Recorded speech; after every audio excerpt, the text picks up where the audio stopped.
வணக்கம் and welcome to delight cinemas. இந்த வீடியோவில் பார்த்தீங்கன்னா டைரக்டர் ஷங்கர் அண்ட் அவருடைய படங்களில் இருக்கக்கூடிய சாங்ஸ் பற்றி தான் நம்ம பேச போகிறோம். பொதுவாக டைரக்டர் ஷங்கர் அப்படிங்கிற பேரை கேட்டாலே நம்மளுடைய மைண்டுக்கு வரக்கூடிய வார்த்தை வந்து பிரம்மாண்டம். ஷங்கர் வந்து ஒரு பிரம்மாண்டமான ஒரு இயக்குனர். அவருடைய படைப்பு எல்லாமே வந்து பயங்கர பிரம்மாண்டமாக இருக்கும் அப்படிங்கிறது நமக்கு தெரியும். அவருடைய படங்களை தாண்டி படத்துக்குள்ளே வரக்கூடிய சாங்ஸ்மே வந்து பார்த்தீங்கன்னா ஒரு பயங்கர பிரம்மாண்டமாக தான் செலவு பண்ணி எடுப்பார். படத்தை பிரம்மாண்டமாக எடுக்கிறது ஓகே, ஆனால் படத்துக்குள்ளே வரக்கூடிய சாங்ஸையுமே எதுக்கு இவ்வளோ பிரம்மாண்டமாக எடுக்கணும் அப்படின்னு பார்க்கும்போது ஆக்சுவலாக ஷங்கரோடைய ஸ்ட்ராட்டஜி வந்து உண்மையிலே நல்ல ஒரு ஸ்ட்ராட்டஜி தான். அது ஒரு டைமில் அவருக்கு ஒர்க் அவுட் ஆச்சு, ஆனால் இப்போ அவருக்கு ஒர்க் அவுட் ஆகலை, ஒர்க் அவுட்டும் ஆகாது. அது ஏன் அப்படின்னு நான் சொல்கிறேன். இப்போ நீங்கள் சினிமாவில் பார்த்தீங்கன்னா தமிழ் சினிமாவை பொறுத்த வரைக்கும் சாங்ஸ் அப்படிங்கிறது ரொம்ப கம்மியாயிடுச்சு. ஒரு படத்தில் வந்து ஒரு பாட்டு 2 பாட்டு மேக்ஸிமம் 3 பாட்டு, அதுக்கு மேலே யாருமே வந்து போகிறது கிடையாது. ஆனால் முன்னெல்லாம், அதாவது ஒரு 10-15 வருஷத்துக்கு முன்னாடிலாம் நீங்கள் பார்த்தீங்கன்னா ஒவ்வொரு படத்துலையுமே வந்து மினிமம் 4-5 பாட்டு கன்ஃபார்மாக இருக்கும். சில படங்களில் பார்த்தீங்கன்னா 6 பாட்டு 7 பாட்டு கூட இருக்கும். ஆனால் 4 பாட்டுக்கு குறைஞ்சி அந்த டைமில் தமிழ் சினிமாவில் எந்த ஒரு படத்தையுமே வந்து நீங்கள் பார்க்க முடியாது. பாட்டே இல்லாத படங்கள், ஒரு பாட்டு 2 பாட்டு உள்ள படங்கள்லாம் ரொம்ப ரொம்ப ரேர் பீஸ் தான் அந்த டைமில். ஸோ இப்படி படங்கள் வந்துட்டு இருந்த காலகட்டத்தில் நீங்களே பார்த்துருப்பீங்க. தியேட்டரில் போய் ஒரு படம் பார்க்கும்போது பாட்டு வந்துருச்சு அப்படின்னா நிறைய பேர் எந்திரிச்சு வெளியில் போயிடுவாங்க. கொத்து கொத்தாக வெளியில் போனவங்களெல்லாம் நான் பார்த்துருக்கேன். சில பேர் பார்த்தீங்கன்னா ரெஸ்ட் ரூம் போயிடுவாங்க, சில பேர் பார்த்தீங்கன்னா தம் அடிக்க போயிடுவாங்க.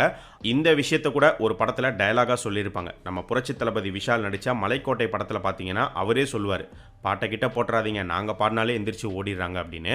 ஸோ இந்த மாதிரி நிறைய படங்களுக்கு நடந்துக்கிட்டு இருக்கும்போது ஷங்கரோடைய படங்கள் ரிலீஸ் ஆகும்போது பார்த்தீங்கன்னா சாங்ஸ்க்கு நிறைய பேர் எந்திரிச்சு வெளியில் போக மாட்டாங்க. மற்ற படங்களோட கம்பேர் பண்ணும்போது மேக்ஸிமம் நிறைய பேர் வெளியில் போக மாட்டாங்க. ஒவ்வொரு பாட்டிலையும் அவர் என்ன பண்ணியிருக்காரு அப்படிங்கிறத வந்து பார்ப்பாங்க. ஸோ படம் பார்க்க வர ஆடியன்ஸை படத்தோடைய ஆரம்பத்திலிருந்து எண்டு வரைக்கும் ஹோல்டு பண்ணணும். ஒரு பாட்டுக்கு கூட யாரும் எந்திரிச்சு வெளியில் போயிடக்கூடாது அப்படிங்கிற ஷங்கரோடைய ஸ்ட்ராட்டஜி உண்மையிலே நல்ல ஒரு ஸ்ட்ராட்டஜி தான். அது ஒரு டைமில் நல்லாவே ஒர்க் அவுட் ஆச்சு. இப்போ ஏன் அது ஒர்க் அவுட் ஆகாது அப்படின்னு பார்த்தீங்கன்னா, இப்போ சாங்ஸோடைய எண்ணிக்கையே வந்து ரொம்ப கம்மியாயிடுச்சு. ஒரு பாட்டு 2 பாட்டு, பாட்டே இல்லாமல் படங்களும் வர ஆரம்பிச்சிருச்சு. ஸோ இந்த மாதிரி இருக்கிறதுனால இப்போ மக்கள் வந்து எனக்கு 5 பாட்டு வேணும் 4 பாட்டு வேணும் அப்படின்னு யாருமே கேட்கறதில்ல. படம் வந்து நல்ல என்கேஜிங்காக இருக்கணும், நல்ல ஒரு படம் கொடுங்க அப்படிங்கிற ஒரு எதிர்பார்ப்பு தான் வந்து இருக்குது. இப்போ படத்தில் சாங்ஸ்க்கான தேவையே வந்து ரொம்ப குறைஞ்சிருச்சு. அதுக்கான முக்கிய காரணம் வந்து டெக்னாலஜி அப்படின்னுமே வந்து நம்ம சொல்லலாம். ஏன்னா ஒரு டைமில் நீங்கள் பார்த்தீங்கன்னா இளையராஜாவுடைய சாங்ஸ்னாலேயே பல படங்கள் வந்து தியேட்டரில் பயங்கரமாக ஓடி இருக்கு. அதுக்கு ஒரு காரணம் இளையராஜா வந்து சூப்பர் ஹிட் சாங்ஸ் கொடுத்தாரு அப்படிங்கிறது. இன்னொரு காரணம் என்ன அப்படின்னு பார்த்தீங்கன்னா, அந்த டைம்லலாம் நீங்கள் ஒரு பாட்டு கேட்கணும் அப்படின்னா தியேட்டருக்கு தான் போய் ஆகணும். தியேட்டரை விட்டால் ரேடியோ. ஆனால் இப்போ ரேடியோவில் போடுற மாதிரி நிறைய பாட்டெல்லாம் வந்து அந்த டைமில் போடவும் மாட்டாங்க. ஸோ அதனாலேயே நிறைய பேர் பார்த்தீங்கன்னா பாட்டுக்காகவே வந்து படம் பார்க்க போவாங்க.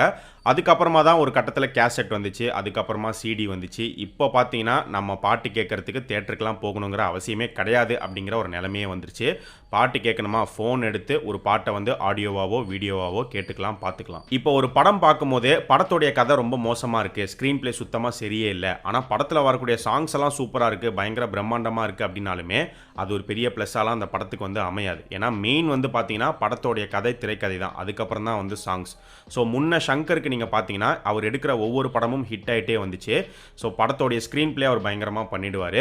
அதில் வந்து ஆக்ஷனாக இருக்கட்டும், காமெடியாக இருக்கட்டும், சென்டிமெண்ட்டாக இருக்கட்டும், எல்லாத்தையுமே வந்து கரெக்டாக கொண்டு வந்துடுவார். இதை தாண்டி சாங்ஸ்க்கும் ரொம்பவே முக்கியத்துவம் கொடுப்பாரு. பாட்டாவே ஃபஸ்ட்டு எல்லா பாட்டையுமே ஹிட் பண்ணிடுவார். அதுக்கப்புறமா ஒவ்வொரு பாட்டோடைய விஷுவலில் வந்து கான்சென்ட்ரேட் பண்ணுவார். ஸோ இப்படி நடந்துகிட்டு இருக்கும் போது அவருடைய படங்கள்லாம் பயங்கரமான ஒரு ஹிட் ஆச்சு. இப்போ ரீசெண்டாக டைரக்டர் ஷங்கரோடைய இந்தியன் 2 இருக்கட்டும், இதுக்கு முன்னாடி அவர் எடுத்த 2.0 இருக்கட்டும், ரெண்டுமே வந்து படங்களாகவே பெருசாக வந்து ஒர்க் அவுட் ஆகலை. அதே மாதிரி சாங்ஸும் பார்த்தீங்கன்னா முன்ன ஷங்கர் படத்தில் வந்து ஆல்பம் ஹிட் ஆகும், எல்லா சாங்ஸுமே வந்து சூப்பராக இருக்கும்.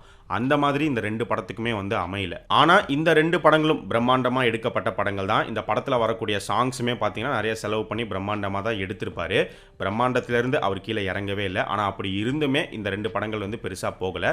ஏன்னா இப்போ பிரம்மாண்டம் அப்படிங்கிறது வேலைக்கு ஆகாது. ஏன்னா ஒரு டைமில் டைரக்டர் ஷங்கர் மட்டும்தான் பிரம்மாண்டமான இயக்குனர். இப்போ அப்படி இருக்கான்னு கேட்டிங்கன்னா இப்போ நிறைய பேர் வந்து பிரம்மாண்டமாக படங்கள் எடுக்க ஆரம்பிச்சிட்டாங்க. அது மட்டும் இல்லாமல் இப்போ பிரம்மாண்டத்தை வச்சுலாம் ஒப்பேற்ற முடியாது. ஒரு படத்தில் வந்து கதை அப்படின்னு இருக்கணும், அந்த கதை சுவாரஸ்யமாக இருக்கணும். அப்படி இருந்தால் தான் வந்து மக்கள் பார்ப்பாங்க, அந்த படம் வந்து ஓடும். ஸோ அந்த மாதிரி ஒரு நிலைமைக்கு தான் இப்போ சினிமா வந்து தள்ளப்பட்டிருக்கு. ஸோ இப்படி இருக்கும்போது டைரக்டர் ஷங்கர் வந்து பார்த்தீங்கன்னா இன்னும் அந்த பிரம்மாண்டத்தை வந்து அவர் கைவிடலை. சொல்லப்போனால் அவருடைய பிரம்மாண்டம் வந்து நமக்கு ஒரு பெரிய சலிப்பை கொடுத்துருச்சு அப்படின்னு தான் வந்து சொல்லணும். இது எதனால அப்படின்னு பார்த்தீங்கன்னா, இது வரைக்கும் டைரக்டர் ஷங்கர் எடுத்த படங்கள் மேக்ஸிமம் அவருடைய படங்களில் ஒரே பேட்டர்னை தான் அவர் ஃபாலோ பண்ணியிருக்காரு. அந்த ஒரே பேட்டர்னை வச்சுட்டு லைட்டாக அங்கங்கே மாற்றி போட்டு பட்டி டிங்கரிங் பண்ணி தான் ஒவ்வொரு படமும் வந்து எடுத்திருக்காரு. சரி, படம் தான் எப்படின்னு பார்த்தீங்கன்னா படத்தில் வர சாங்ஸ்க்குமே ஒரே பேட்டர்ன் தான் இப்போ வரைக்கும் அவர் ஃபாலோ பண்ணிக்கிட்டே வராரு. அவர் கையிலேருந்து ப்ரெஷ்ஷை யாராச்சும் பிடுங்குங்க அப்படின்னு சொல்கிற மாதிரி தான் இருக்குது. ஏன்னா நிறைய சாங்ஸில் பார்த்தீங்கன்னா அவர் வந்து பெயிண்ட் அடித்து விட்ருவார். ஒன்று ரோடை பெயிண்ட் அடிப்பார், இல்லை வந்து வீடு பில்டிங்கை வந்து பெயிண்ட் அடிப்பார், இல்லைனா வந்து காரு பஸ்ஸு ட்ரெயினெல்லாம் வந்து பெயிண்ட் அடித்து விட்ருவார்.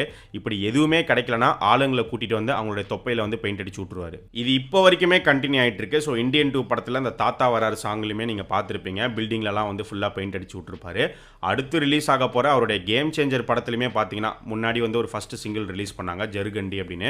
அந்த சாங்லையுமே வந்து கலர் கோழி குஞ்சு மாதிரி ஃபுல்லாக கலராக இருக்குது. ஸோ இந்த மாதிரி பெயிண்டிங் ஒர்க் வந்து ஒரு தடவை பண்ணலாம், 2 தடவை பண்ணலாம், இல்லை 3 தடவை பண்ணலாம். ஆனால் தொடர்ந்து இதே மாதிரி பண்ணிகிட்டே இருக்கும்போது நீங்கள் எவ்வளோ தான் பயங்கரமாக காசு செலவு பண்ணி பிரம்மாண்டமாக இந்த மாதிரி பெயிண்ட் அடித்து வச்சாலும் அதை பார்க்கும்போது ஒரு பிரம்மாண்டம் ஃபீல்லாம் வந்து கொடுக்காது. ஏன்னா இதுக்கு முன்னாடி இதை நிறைய தடவை பார்த்தாச்சு அப்படிங்கிறதுனால இப்போ பார்க்கும்போது அது ரொம்ப வித்தியாசமாகவோ இல்லை பயங்கரமாகவோ ஒரு வாவ் ஃபீலிங் கொடுக்குற மாதிரிலாம் வந்து இருக்காது. ரொம்பவே நார்மலாக தான் இருக்கும். அப்படி தான் வந்து இருந்துச்சு.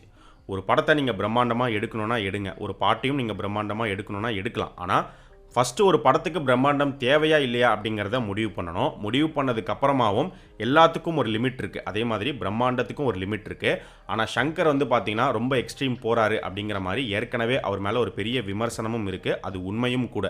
ஏன்னா ஒரு படம் எடுக்கிற காசுக்கு இவர் ஒரு பாட்டு எடுக்கிறாரு. 2.0 ஆடியோ லான்ச்சில் இந்த விஷயத்தை ஏஆர் ரஹ்மானே வந்து சொல்லியிருப்பாரு. இன்ஃபேக்ட் 2.0 படத்தில் பார்த்தீங்கன்னா இந்திரலோகத்து சுந்தரி அப்படின்னு ஒரு பாட்டு ஒன்று இருக்குது. அந்த பாட்டுக்கு மட்டுமே 20 கோடி ரூபா வந்து செலவு பண்ணியிருக்காங்க. அப்படி செலவு பண்ண அந்த பாட்டு படத்துக்குள்ளே வரவே இல்லை. படம் முடிஞ்சதுக்கப்புறமா என் கிரெடிட்ஸில் தான் வந்து ப்ளே பண்ண விட்டாங்க. என் கிரெடிட்ஸில் வரக்கூடிய ஒரு சாங்க்கு எதுக்கு 20 கோடி ரூபாய் வந்து செலவு பண்ணணும்? ஆக்சுவலாக சங்கர் ஃபஸ்ட்டு அந்த பாட்டை படத்துக்குள்ளே தான் பிளேஸ் பண்ணணும் அப்படின்னு பிளான் பண்ணியிருப்பாரு. பட் கதையோடைய ஓட்டத்தில் இந்த பாட்டு டிஸ்டர்ப் ஆகும் அப்படின்னு முடிவு பண்ணி கூட பின்னாடி தூக்கி போட்டிருக்கலாம். ஆனால் அந்த பாட்டுக்கு அவ்வளோ செலவு பண்ணணுமா அப்படிங்கிற ஒரு கேள்வி இருக்குது. அவ்வளோ செலவு பண்ணி அந்த பாட்டும் பெரிய அளவில் ஹிட் ஆகலை. அந்த பாட்டோடைய விஷுவல் இது வரைக்கும் நிறைய பேர் ரிப்பீட்டடாக பார்த்துருப்பாங்களா அப்படிங்கிறதும் தெரியாது.